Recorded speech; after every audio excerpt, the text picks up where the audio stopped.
होली आने वाली थी। रोहन और मोहन, दो मनचले लड़के, होली की पार्टी का प्लान बना रहे थे। अरे मोहन, कुछ ही दिनों में होली आने वाली है। कुछ सोचा है क्या? पार्टी वार्टी करेंगे, मजे करेंगे। सही कह रहा भाई, होली की पार्टी में मजे तो आते हैं, लेकिन मेरे पास तो इस बार पैसे ही नहीं है। पिछली बार मेरे पिताजी को पता चल गया था और उन्होंने मुझे जूतों से मारा था। जूतों से मारा था? तू अभी भी जूतों से पिटता है? अरे वाह। अरे मुझे देख, किसी की हिम्मत नहीं है तेरे भाई को छू भी सके। तभी रोहन और मोहन का दोस्त नकुल भी वहां आ जाता है और रोहन की बात सुनकर बोलता है, बस कर रोहन, बस कर। कितना फेंकता है भाई? हम सबको पता है तेरे पिताजी तुझे कैसे कुत्तों की तरह पीटते हैं। जूतों, लातों और बेल्टों से पिटता है तू, और यहाँ बहादुर बन रहा है। ठीक है ठीक है, ज्यादा बोलने की जरूरत नहीं है। सबके पिताजी ऐसे ही करते हैं। अब सबको चलना है या नहीं, सीधे सीधे बताओ। और रही पैसों की बात, वो मैं दे दूंगा। जब तुम दोनों के पास हो तो मुझे वापस कर देना। धीरे धीरे होली का दिन आ जाता है। रोहन, मोहन और नकुल सज धज कर एक फार्म हाउस के अंदर चले जाते हैं, जहाँ पर होली की पार्टी चल रही होती है। अरे वाह भाई वाह, क्या पार्टी है, क्या जगह है, मजा ही आ गया है। क्या मस्त म्यूजिक बज रहा है। नकुल की बात सुनकर मोहन बोलता है, सही कह रहे हो नकुल, कितनी सुंदर लड़कियां भी हैं यहाँ पर। सच में मजा ही आ गया। तभी एक सुंदर सी लड़की मोहन के पास आती है और उसे इशारा करती है। मनचला मोहन भी उसकी तरफ खींचा चला जाता है। ये देखकर रोहन बोलता है, अरे रुक जा मोहन, तुझे पता भी नहीं वो लड़की कौन है, तू उसके साथ चले जा रहा है। लेकिन मोहन रोहन की बात नहीं सुनता और लड़की के पीछे पीछे चल पड़ता है। धीरे धीरे शाम हो जाती है।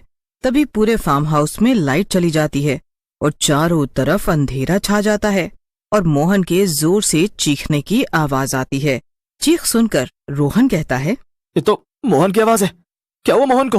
तभी वहां लाइट आ जाती है और लोग फिर से नाचने गाने लग जाते हैं। रोहन और नकुल मोहन को ढूंढते हुए उस जगह पर पहुंचते हैं जहां से उन्होंने मोहन की चीख सुनी थी। मोहन की लाश वहां पड़ी होती है और उसके गले से खून बह रहा होता है। ये देखकर रोहन कहता है, ये तो मोहन की लाश है। मेरे प्यारे मोहन को किसने मारा और इसकी गर्दन से खून क्यों बह रहा है? रोहन, मुझे लगता है किसी ने मोहन की गर्दन के रास्ते से उसका खून पिया है और उस वजह से ये मर गया है। क्या बात कर रहा है नकुल?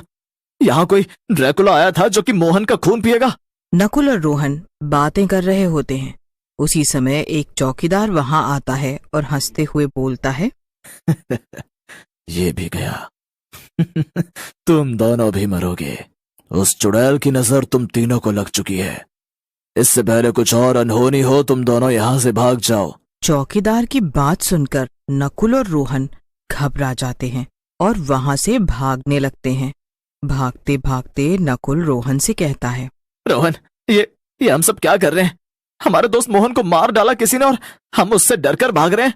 नकुल की बात सुनकर रोहन की हिम्मत बढ़ जाती है और वो रुक जाता है और बोलता है, सही कह रहे हो रोहन तुम। मैं डर गया था। हमें मोहन की मौत का बदला लेना चाहिए और अगर हम ऐसा नहीं करते तो लानत है हमारी दोस्ती पर। फिर नकुल और रोहन वापस फार्म हाउस की तरफ जाते हैं। तभी उन्हें वही लड़की दिखती है। रोहन लपककर लड़की को पकड़ लेता है और गुस्से में बोलता है, कौन है तू लड़की? सच सच बता, अपने बारे में कौन है तू और मेरे दोस्त को क्यों मारा? रोहन को गुस्से में देख लड़की रोने लगती है और बोलती है, मेरा नाम सीमा है। मैंने आपके दोस्त को नहीं मारा। भला मैं ऐसा क्यों करूंगी? सीमा को रोते देख नकुल को दया आ जाती है और वो बोलता है, अरे राहुल, छोड़ दे बेचारी को। देख कैसे रो रही है। ये भला क्यों मारेगी मोहन को? छोड़ दे, जाने दे। नहीं राहुल, तू इसकी भोली शक्ल और बातों में मत आ। मुझे पक्का यकीन है हमारे दोस्त को मारने में इसी का हाथ है। मैं इसे नहीं छोड़ूंगा। राहुल की बात सुनकर सीमा हंसने लगती है। तू मुझे मारेगा? तेरी जान ले लूंगी मैं। अरे जैसे तेरे मनचले दोस्त को मारा था ना, होली की भांग पीकर मेरे पीछे आ गया, तो मैं क्या करूं? राहुल गिरते ही बेहोश हो जाता है और सीमा नकुल की तरफ बढ़ने लगती है। नकुल डरते हुए पीछे हटने लगता है। कौन हो तुम और हमें क्यों मारना चाह रही हो? हम तो तुम्हें जानते भी नहीं। लेकिन सीमा कुछ नहीं बोलती और नकुल की तरफ बढ़ती रहती है। तभी सीमा का चेहरा बिगड़ने लगता है और वो एक चुड़ैल बन आज तो मेरे पास 2 शिकार हैं। मैं तुम दोनों का खून पीऊंगी।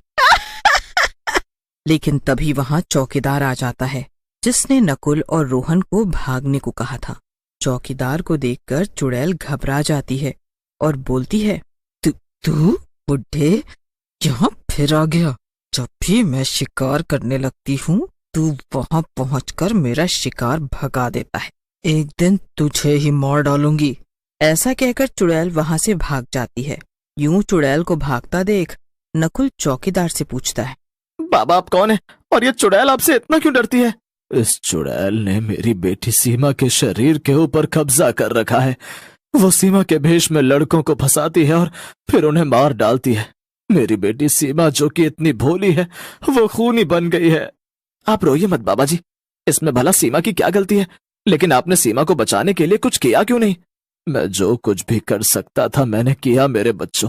जिस भी तांत्रिक से बात की उसने मुझे कहा कि अगर मैं उस चुड़ैल को सीमा के शरीर से निकालने की कोशिश करूंगा तो सीमा की जान को खतरा है, इसलिए मैं कुछ नहीं कर पाता।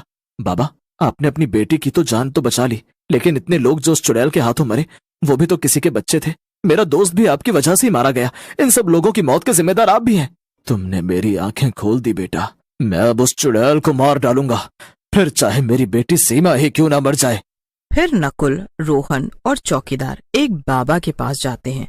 बाबा उन तीनों की बात सुनकर ध्यान लगाकर बैठ जाते हैं और मंत्र पढ़ने लगते हैं। उनको ऐसे देखकर रोहन बोलता है, अरे ये बाबा तो अपनी ही दुनिया में खो गए हैं। लगता है इनके बस की बात नहीं है। मुझे लगता है हमें किसी और बाबा को ढूंढना चाहिए। अरे भाई तू चुप रहने का क्या लेगा? तुझे पता भी है इन बाबा के बारे में, ये सबसे अच्छे और सच्चे बाबा हैं।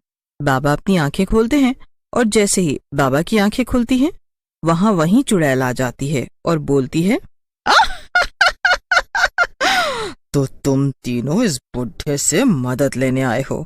ये बुढ़ा भी तुम्हारी कोई मदद नहीं कर पाएगा।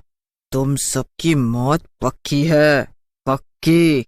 चुड़ैल तूने इस बच्ची के शरीर पर कब्जा कर रखा है और मनमानी कर रही है। तुझे मैं अब ऐसा नहीं करने दूंगा। आज की रात तेरी आखिरी रात होगी, समझी? बाबा के बोलने से चुड़ैल और गुस्से में आ जाती है और रोहन के ऊपर हमला कर देती है। अरे बाबा बचा लो, लगता है आप मुझे मरवा कर ही दम लोगे। रोहन को फंसा हुआ देखकर नकुल चुड़ैल को मारने लगता है, लेकिन चुड़ैल उसे भी गर्दन से पकड़ लेती है। तुम जैसे इंसानों के बस का नहीं है मुझसे लड़ पाना। आज तुम सबको मार दूंगी मैं एक साथ। लेकिन तभी बाबा अपने एक त्रिशूल लाते हैं और चुड़ैल की छाती में गाड़ देते हैं। चुड़ैल नीचे गिर जाती है और तड़पने लगती है। वाह, ये क्या बुड्ढे, मुझे इतना दर्द क्यों हो रहा है? क्या मार दिया तूने मुझे? चुड़ैल ये भगवान शंकर के मंदिर का पवित्र त्रिशूल है, तू नहीं बचेगी, समझी? भगवान शिव के आगे तो किसी भी भूत प्रेत की नहीं चलती। इस त्रिशूल के लगते ही तू मर जाएगी। बाबा के कहते ही चुड़ैल जलने लग जाती है। ये देख चौकीदार रोने लगता है और बोलता है, मेरी बेटी भी जल जाएगी, उसका क्या कसूर है इन सब में? हो सके तो उसे बचा लो। आपको मेरी जान चाहिए तो ले लो। चौकीदार की बात सुनकर बाबा हंसने लगते हैं और तभी आग में से सीमा बाहर आती है। बाबा बोलते हैं, लगता है तुम सबने भगवान भोले के चमत्कार को समझा ही नहीं। अरे वो तो दयालु है, किसी भी बेगुनाह को कभी भी कोई विपत्ति नहीं आ सकती। ऐसा कहकर बाबा वहां से चले जाते हैं। मेरी बेटी मुझे मिल गई, ये तो मेरी जिंदगी की सबसे अच्छी होली थी।